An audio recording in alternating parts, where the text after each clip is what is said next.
Hola, buenos días amigos de la palestra, bienvenidos a este su espacio de información y análisis de los grandes temas nacionales. Hoy tenemos un invitado de superlujo, nos acompaña desde Colombia, uno de los mayores expertos que hay en temas de poligrafía, de temas de seguridad nacional, de terrorismo, de temas de seguridad y militares. Pero hoy nos vamos a enfocar básicamente en lo que es la poligrafía.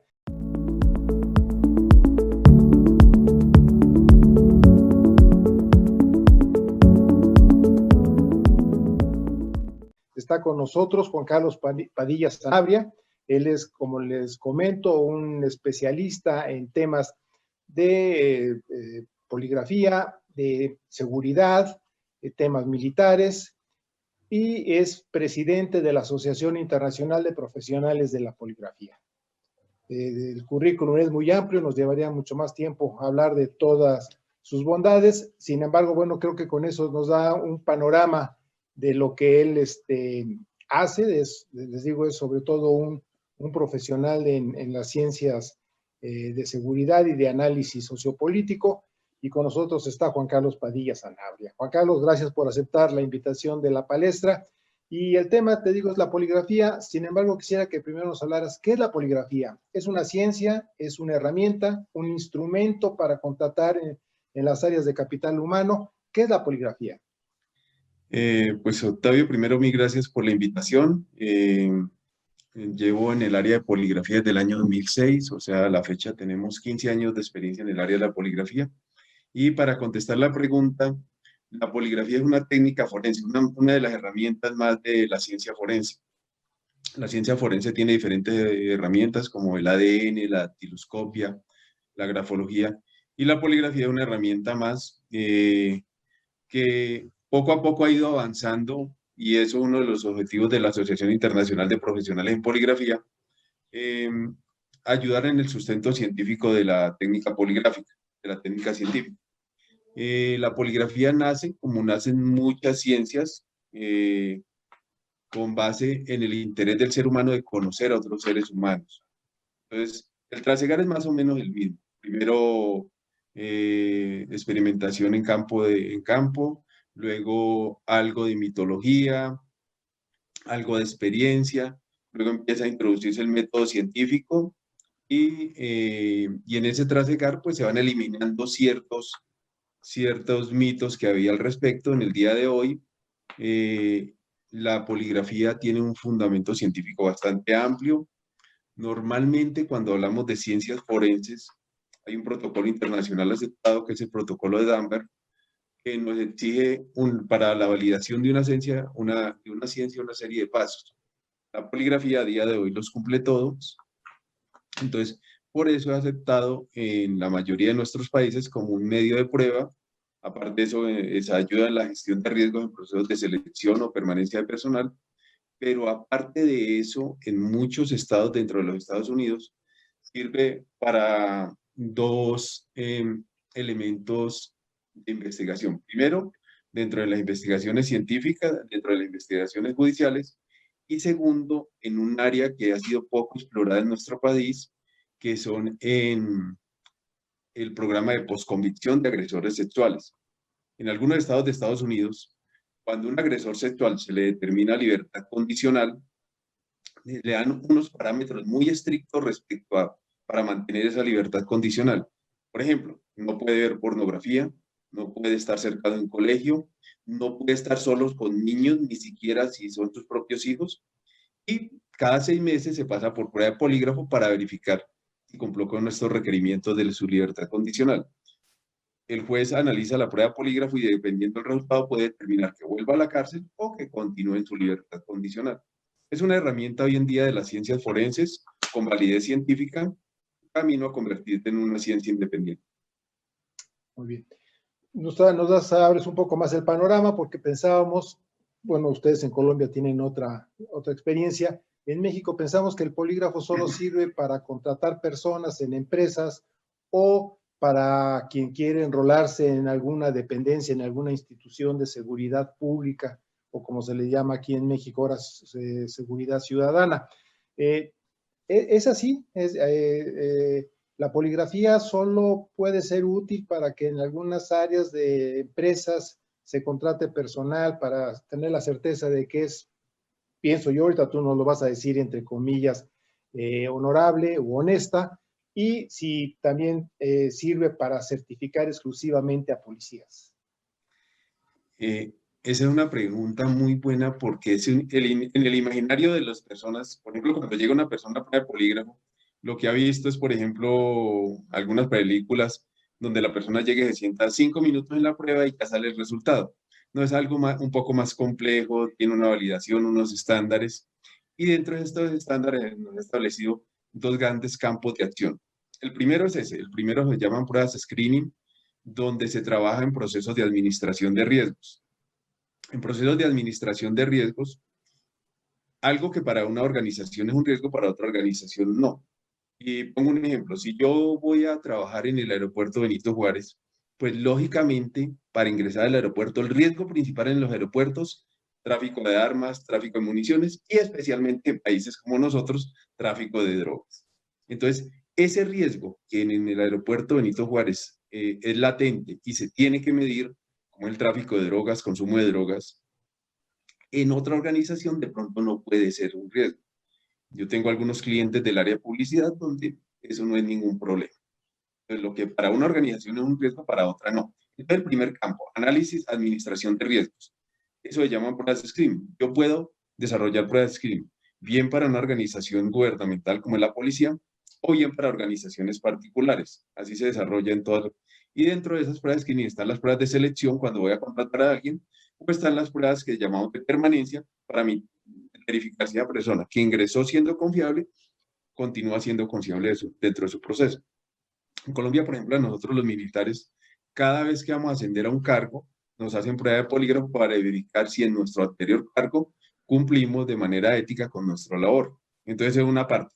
La otra parte es los procesos de investigación. A eso le llaman pruebas tipo diagnósticas. Las pruebas diagnósticas se usan especialmente en dos campos. Una, como prueba judicial, en algunos estados de Estados Unidos se permite, y tiene que haber un acuerdo de partes. En pruebas diagnósticas tenemos dos. Primero las pruebas judiciales y hay un acuerdo de partes. Se sienta la defensa y se sienta el ente acusador, acuerdan preguntas y acuerdan metodología delante del juez y el juez lo avala. Es una parte. Las otras pruebas de investigación es cuando hay una serie de caminos de investigación. Supongamos, un asesinato y tengo, dentro del asesinato había muchas personas, tengo 100 sospechosos. Entonces, para eliminar de pronto, para orientar esfuerzos, entonces los paso a los 100 por prueba de polígrafo y determino, mire, de estos 100 posiblemente pudieron tener involucramiento 1, 2 y 3. Entonces estoy reduciendo las líneas de investigación a un grupo más pequeño poblacional. Entonces, esos son, digamos, los dos grandes campos. Primero, en procesos de selección y permanencia personal, que se llaman pruebas de screening, y el otro es en áreas de investigación, y en investigación tenemos judicial y línea de acción de investigación.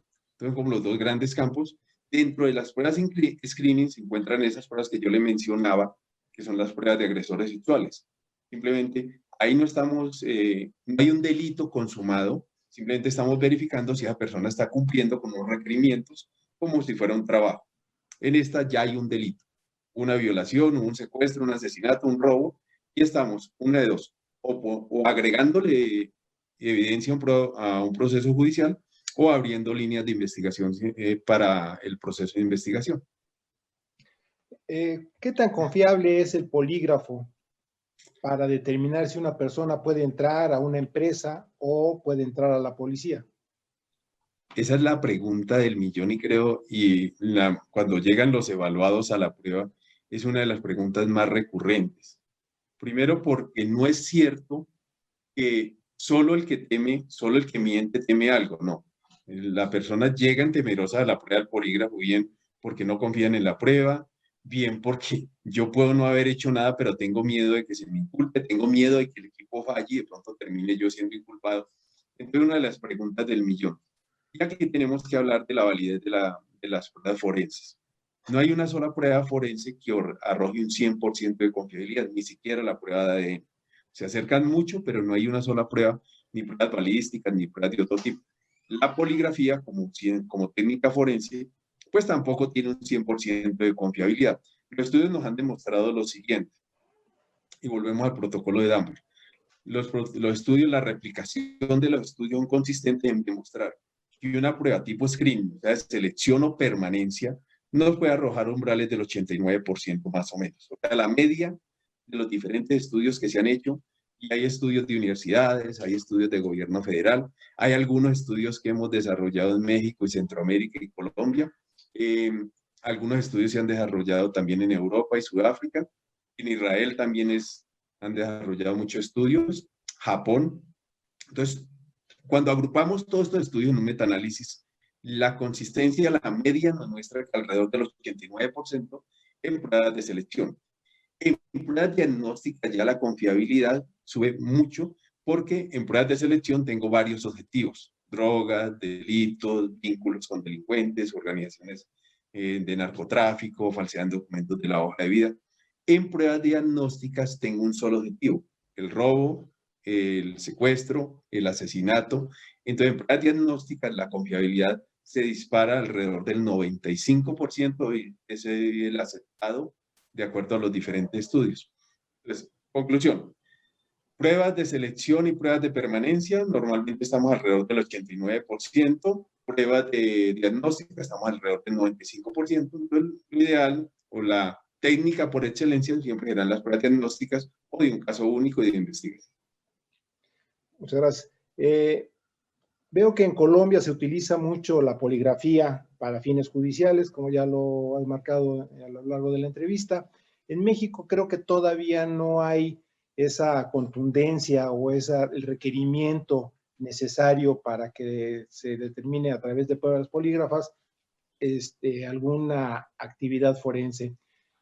Tú, con la experiencia que hay en Colombia, ¿consideras que es importante que en México, que es un país que tiene el 96% de impunidad, donde se acaba de implementar formalmente ya el sistema penal acusatorio, los juicios orales, veo que hay poca recurrencia al polígrafo para determinar algunos casos, sobre todo pues porque en la justicia mexicana hay mucha desconfianza de la población.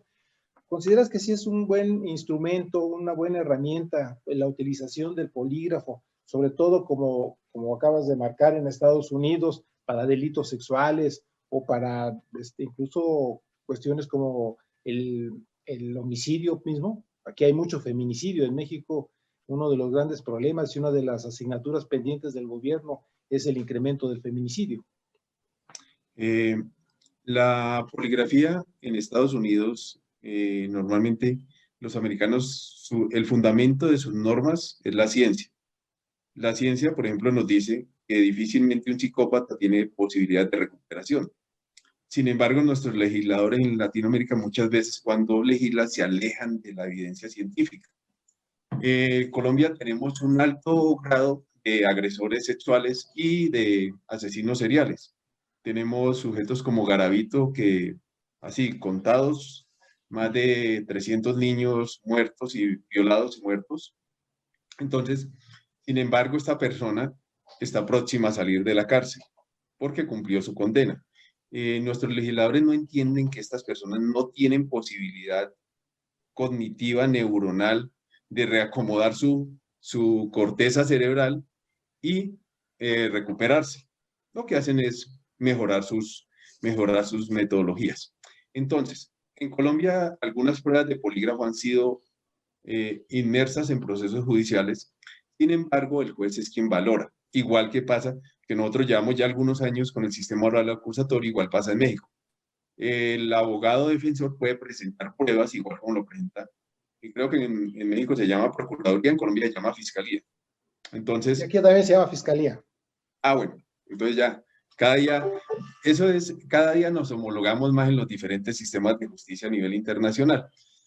Entonces, el ente defensor puede presentar igual cantidad de pruebas como la puede presentar el acusador. Entre ellos, el defensor puede presentar su prueba de polígrafo y es el juez quien lo valora. A esas pruebas en el sistema se le denomina pruebas nova o pruebas novedosas. El juez determina y le da un peso dentro del proceso. Ahorita hay un amigo en México que tiene que presentar en estos días un sustento y una prueba por homicidio dentro del proceso judicial. O sea, el juez la tiene que aceptar. La valoración y el peso que el juez dé a esa prueba ya depende del juez y de las otras evidencias que se le lleguen. Nuestra recomendación siempre ha sido: la poligrafía es una herramienta más, utilícela con una alta confiabilidad. El hecho de que no ofrezca el 100% no quiere decir que no sea útil. Estamos ahorita en el tema de las vacunas y ninguna vacuna nos ofrece el 100% de confiabilidad. Eso no implica que no sea una herramienta útil y que no deberíamos utilizarla. Igual pasa con la prueba de polígrafo. Es una herramienta que está ahí a la mano de los administradores de justicia, de los entes de investigación. Entonces, la recomendación es que utilice. Ya la valoración que el juez es de manera independiente.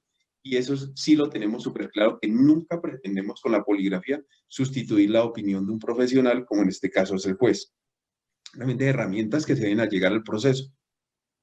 Pero sí consideras que el fiscal, el Ministerio Público, sí debe de aportar también pruebas polígrafas para hacer más contundente o robusto su caso, ¿no? Claro, claro, tanto el fiscal como el defensor tienen esa herramienta y la invitación es a que la usen. Pero para usarla lo primero es que se empapen, que entiendan que la poligrafía no depende de si el sujeto llegó nervioso a la prueba, no depende de si el sujeto es un psicópata, porque su cerebro, igual que cualquier otro humano, funciona de manera similar. Hace algún tiempo había un mito con respecto a que la mayoría de validaciones se habían hecho en Estados Unidos, entonces que qué pasaba con los latinos, y lo que se ha demostrado, así como las vacunas funcionan para un americano, funcionan para un latino. El cerebro de un ser humano funciona igual en todas las partes del mundo, aloja la información en las mismas partes. Y lo que más importa en poligrafía es si el individuo tiene un recuerdo respecto a algo y si lo tiene y niega esa realidad como reacción. Entonces, la recomendación de nosotros es: utilicen esa herramienta, como utilizan la balística, como utilizan diferentes herramientas. Ahí está esa herramienta, la invitación a utilizarla e ingresarla en los procesos judiciales, como lo ha hecho Estados Unidos y otras naciones que han venido avanzando en el tema. Tú a lo largo de la entrevista has hecho énfasis en que cualquier persona no necesariamente va a mentir en el polígrafo, todas las personas llegan con miedo a la prueba. 3 mitos que hay en torno del polígrafo. El primero, que solo el mentiroso es el que tiene temor. Eso es absolutamente falso. Siempre cuando los seres humanos nos enfrentamos a un evento desconocido, eso genera estrés. Pongamos un ejemplo: el primer día que llegamos a la universidad, ese primer día no se nos va a olvidar nunca porque estábamos estrés, no porque no supiéramos o no nos sintiéramos en la capacidad de desarrollar ese proceso, sino porque es algo novedoso. Entonces teníamos miedo de nuestros compañeros, si serían agresivos, si podríamos adaptarnos, si escogí la carrera que era. Igual pasa en el polígrafo, es un proceso novedoso. Cuando la persona llega, tiene unos niveles de estrés altos. El primer mito es que solo los mentirosos tienen miedo. No, eso no es cierto. Muchas personas que no tienen nada que ocultar llegan con temor a la prueba. Segundo mito: alcohol y drogas. Antes se pensaba que si yo consumía un porro de marihuana o cocaína antes de la prueba, eso iba a hacer que saliera bien en mi prueba, y es un mito absolutamente falso. Afortunadamente, la ciencia ha ido avanzando y nos ha determinado que las personas, de pronto sus niveles fisiológicos se modifican, pero se modifican durante toda la prueba. Igual yo tomo la muestra, si la persona llega en un estado que tenga suficiente nivel de atención a la prueba, es evaluable. Les pongo un ejemplo. Eh, la persona el día anterior se tomó 3 cervezas en la noche anterior, y eso de pronto hace que en la mañana su presión sanguínea esté un poco elevada. Va a estar elevada durante toda la prueba, pero en el momento de que mienta se va a elevar un poquito más de ese registro ya alto que traía. Igual pasa con las personas que vienen con temor. Muchas veces su ritmo cardíaco está un poco acelerado, pero durante toda la prueba va a estar acelerado, y cuando mienta se va a acelerar un poquito más. Por eso se toman unas preguntas que se llaman preguntas de comparación, que nos ayudan a medir el estado basal del individuo en un momento de estrés, y se le pide también que mienta algunas preguntas de manera deliberada. Se coordina con él: mire, me va a mentir en estas preguntas porque necesito tomar una muestra de cómo funciona su cuerpo cuando se oculta información o cuando miente. Como sucede, digamos, en una prueba de glicemia. Hay una base poblacional que nos dice, si está hasta 300, está bien. Si pasa ese nivel, de pronto ya está presentando problemas de glicemia. Igual pasa con la poligrafía. Tomamos una muestra del individuo durante la prueba y miramos si las reacciones están saliendo de ese estándar o están dentro de ese promedio. Entonces, segundo mito, el alcohol y drogas no afecta la prueba de polígrafo. Tercer mito, a ver, primero, el temor. Segundo, alcohol y drogas. Tercero, que yo puedo manipular la prueba. Hoy en día, hace unos años, los equipos eran muy manuales. Cuando los primeros polígrafos funcionaban con tinta, entonces era una serie de, por decirlo de alguna forma, lapiceros, ceferos, que estaban sobre una hoja de papel. Entonces, estos registros eran muy manuales. Hoy en día los equipos nos permiten discriminar señales que son desarrolladas de manera voluntaria para manipular la prueba y determinar qué señales son realmente producto de la fisiología del individuo. Entonces, muchas personas empiezan a ver por internet, no sé, que mueva la cola, que es muy común que se encuentre en internet. Mi recomendación a estas personas es, cuando alguien trata de manipular una prueba, normalmente falla en esa prueba. Entonces, los estudios nos han dicho que las personas que tratan de manipular su prueba, fallan la prueba. No, y lo interesante también es que no solo los mentirosos tratan de manipular la prueba, algunos veraces, lógicamente en los mentirosos hay un mayor volumen, pero algunos veraces también tratan de asegurar su resultado de prueba y desarrollan ciertas cosas que ven en internet, las cuales los afecta en el resultado. Por eso durante la prueba le advierte a las personas, por favor, siga instrucciones, no haga nada que le dijeron, no hagan nada que vio en internet porque va a fallar su prueba. Pongamos que a mí me van a tomar una radiografía, supongamos, y me dicen, párese de frente, tome aire, quédese muy quieto. Yo sigo las instrucciones, la radiografía va a demostrar realmente cómo estoy. Pero si a mí me dicen, quédese muy quieto y yo empiezo a hacer esto, voy a salir con escoliosis o con alguna deformación de la columna por no seguir instrucciones. Entonces, no solo de poligrafía. A mí me van a tomar un examen de glicemia y me dicen, no puede tomar nada que contenga azúcar 8 horas antes. Y si lo hago, pues mi prueba va a salir mal. Entonces, no solo de poligrafía. Por eso a las personas se les advierte, por favor, sigue instrucciones, no haga nada que vio en internet, no haga nada que le dijeron, porque eso va a afectar su resultado de prueba. Entonces, esos son como los 3 grandes mitos que son recurrentes. 3 bondades del polígrafo. 3 bondades. Primero, el trato a los seres humanos. Es muy común que la gente vea películas o haya visto, o de pronto hayan vivido experiencias de años 80, donde el polígrafo era un polígrafo muy invasivo, muy agresivo. Hoy en día, el polígrafo es el mejor defensor del veraz, del inocente. Y es algo que de pronto no se ha tenido en cuenta. ¿Qué mejor herramienta para una persona que lo están acusando de una violación, de un secuestro, de un homicidio, de un robo, que la herramienta de la prueba polígrafo? Entonces, hoy en día la prueba polígrafo ha optado especialmente para defender al inocente. Entonces, el inocente puede decir, yo soy inocente, por favor hágame la prueba polígrafo. Y nos sucede con mucha frecuencia y eso ha venido cambiando drásticamente. Antes eran las organizaciones las que decían, voy a pasar a esta persona a prueba de polígrafo para ver si es culpable. Hoy en día las personas dicen, como ya han escuchado la prueba de polígrafo o ya la han vivido, que yo quiero pasar por una prueba de polígrafo para demostrar que yo soy inocente. Entonces, primero, está migrando la prueba de polígrafo de ser un elemento acusatorio a un elemento de defensa. Yo quiero demostrar a través de mi prueba de polígrafo que no tuve relación con el evento. Entonces, primero, hoy en día está migrando para defensa de los inocentes. Segundo, permite a las organizaciones administrar sus riesgos. Cuando yo voy a vincular a alguien, requiero de gente confiable. Yo puedo conseguir una muy buena máquina, puedo tener muy buenos procesos, pero todo eso finalmente recae en el ser humano. Yo requiero gente confiable. Y no hay nada más interesante para una organización que, si yo soy empleado, saber que el que está a mi lado es tan confiable como lo soy yo. Que si voy a dejar en el locker mi celular, no se va a perder mi celular o mi cartera con dinero. Entonces, el fondo permite la administración de riesgos y eso al final no solo beneficia a la organización, sino a todos los individuos de la organización. Tercero, permite la obtención de información que no se tenía para la mejora de procesos. Cuando se hacen pruebas de permanencia en las organizaciones, una pregunta que siempre se realiza es, ¿qué propone usted para mejorar los procesos? Yo trabajo en una organización y el poligrafista me pregunta, ¿qué propone usted para mejorar los procesos?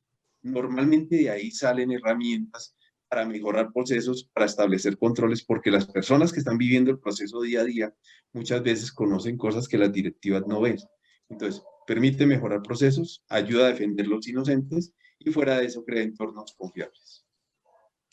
Hablando de películas, no de los 80, sino ya del siglo XXI, hay una película alemana que se llama La vida de los otros y que es la recreación de una estructura, pues, paramilitar de los alemanes del este para detectar a terroristas, a disidentes, etcétera. Y una de las prácticas recurrentes, incluso en la película se hace mucho énfasis en ello, hay una escuela de poligrafistas y están haciendo pruebas con gente inocente y culpable y le están dando tips de cómo tiene que ser. ¿Es el poligrafista un juez de horca y cuchillo? No, y infortunadamente las herramientas, yo puedo utilizar un vehículo para llevar un herido o puedo utilizar un vehículo para atropellar a una persona, para vengarme. Entonces, el polígrafo es una herramienta que no discrimina género ni sexo, ni el poligrafista debería hacerlo tampoco. Sin embargo, ello no implica que ciertas organizaciones lo hayan utilizado para cosas como esta, para persecuciones políticas, para eliminar la competencia y cosas por el estilo. Entonces, hoy en día, este año, la IPP se forma en el año 2013. En el año 2014 por fin se formalizan estatutos. Conozco de cerca en México, sé que hay un poco de protocolo para lo que tiene que ver con notarías y eso, nos llevó casi un año legalizar estatutos, o sea, llevamos 7 años siendo organización una de las más grandes de Latinoamérica, yo diría casi que del mundo. En este trasegar, uno de los requerimientos que nos impusimos en esta actual directiva es en este presente año, desarrollar el código de ética para todos los afiliados de la asociación. No lo habíamos hecho y era una deuda histórica con nosotros y con nuestros afiliados. En uno de estos apartes dice, si usted sabe como poligrafista que su prueba será utilizada para violar una ley, para violar derechos humanos, para hacer persecución política, de raza, de sexo, de religión, no puede desarrollar la prueba. Porque no tiene lógica que nosotros promulguemos la verdad, defendamos los derechos humanos, defendamos a la persona que quiere demostrar su inocencia. Y por el otro lado estamos apoyando organizaciones políticas que sean discriminatorias. Y afortunadamente dentro de la IPP no solamente hay particulares, sino personas que pertenecen a organizaciones como Policía Federal, tenemos policías desde Argentina hasta Estados Unidos, tenemos, por ejemplo, algunas vinculaciones bien curiosas, tenemos un miembro de Ucrania, ha sido miembro durante muchos años y sigue estando ahí presente, tenemos miembros de Sudáfrica y la mayoría, bueno, no la mayoría, pero sí un alto porcentaje de estas personas pertenecen a instituciones de gobierno. Entonces, nuestra directriz siempre es, nunca utilice la prueba. Para que se va a violar una ley, se van a violar derechos humanos, se va a atentar con la libertad de culto, religión o sexo o raza. Entonces, no debería el poligrafista prestarse para estas situaciones. Como en toda organización, el 99% de los policías pueden ser buenos, pero si un policía comete un error, se juzga a toda la organización. ¿Habrá algún policía que se abraza, habrá algún poligrafista que se salga o se habrá salido de las normas? No es el deber ser. Muchas gracias. Estamos platicando, amigos, de la palestra con Juan Carlos Padilla Sanabria, especialista en temas de seguridad, presidente de la Asociación Internacional de Profesionales de la Poligrafía, un especialista en temas de seguridad nacional, un experto que nos ha compartido su experiencia. Antes de dar las gracias finalmente, sabemos que va a haber un congreso internacional en el que tú participas. ¿Podrías comentarnos algo de ese congreso? Sí, venimos desde el año 2014 desarrollando anualmente un congreso porque una de las directrices es capacitar a nuestras personas en fundamentos de ciencia. La poligrafía era un arte hasta años 2003. En el año 2003 recibimos una crítica durísima de la Academia Nacional de Ciencias Americanas, y la conclusión de la Academia Nacional de Ciencias es: la poligrafía funciona, pero los poligrafistas no conocen el fundamento científico. Entonces, todos los años hacemos un congreso, normalmente lo hacemos en septiembre, octubre. El año pasado, por primera vez en la historia, fue un congreso virtual. Este año, hasta ahorita, nos habíamos dado plazo mayo para determinar, porque siempre invitamos ponentes internacionales, gente de ciencia, gente que está trabajando con todo el proceso cognitivo, emocional, conductual, reacciones fisiológicas, gente que es expositor y no solo de poligrafía, sino de especialmente psicología. Entonces, este año teníamos proyectado hacerlo presencial, pero pues las condiciones no están dadas. Este año tampoco, lo vamos a hacer virtual y lo tenemos programado para el mes de septiembre. Estamos pendientes por definir fechas y expositores, pero una invitación a toda la comunidad, no solo de poligrafistas, sino usuarios de la poligrafía. Es otra invitación. Si yo soy el director de seguridad de una organización, es conveniente que de vez en cuando asista a un congreso de poligrafía para ver si mis poligrafistas están en norma, para ver si están actualizados, pero para entender también un poco el contexto de lo que puede, de las potencialidades y las debilidades de la prueba. La prueba no me puede medir características de personalidad, no es una bola mágica, no puedo administrar todos mis riesgos con la prueba, es una ayuda más. Hay otras herramientas como pruebas psicométricas, como visitas domiciliares, como estudios de seguridad, que tienen que alinearse con el proceso. Es una invitación a participar, no solo poligrafistas, sino también a los usuarios de la prueba. Cordial invitación a nuestro congreso. Próximamente en nuestras redes lo estaremos publicando. Pues muchas gracias, Juan Carlos, muy agradecidos. Esperamos pronto tener la oportunidad de robarte otros minutos de tu tiempo para que nos hables de temas de seguridad nacional y terrorismo, si tú así lo consideras. Con el mayor gusto. Yo soy soy retirado del arma de inteligencia y fue mi especialidad durante muchos, muchos años. Y ahorita Colombia y México tenemos fenómenos de delincuencia muy parecidos, especialmente en cuanto a narcotráfico. Y yo desde el año 2013, todos los años he tenido la oportunidad de ir a México. Llevo 8 años yendo de manera ininterrumpida. Y uno ve como estos fenómenos que se han sucedido en Colombia, ustedes están viviendo lo que nosotros vivimos hace algunos años. Entonces ve cómo van migrando y se vuelven transnacionales, se vuelven transversales, y ve uno como el lavado de activos se evoluciona y cómo va migrando todo estos fenómenos a México. Pues mil gracias por la invitación y estoy abierto para cuando bien lo tenga. Muchas gracias, y además sabemos que eres un especialista en análisis sociopolítico, entonces vamos a aprovechar tu experiencia. Muy agradecidos. Y amigos de la palestra, recuerden que nosotros tenemos una nueva cita el próximo miércoles, 9:30 de la mañana, aquí en el espacio para usted, el ciudadano de la calle, para que reflexione sobre los grandes temas nacionales. Que tenga usted un excelente día.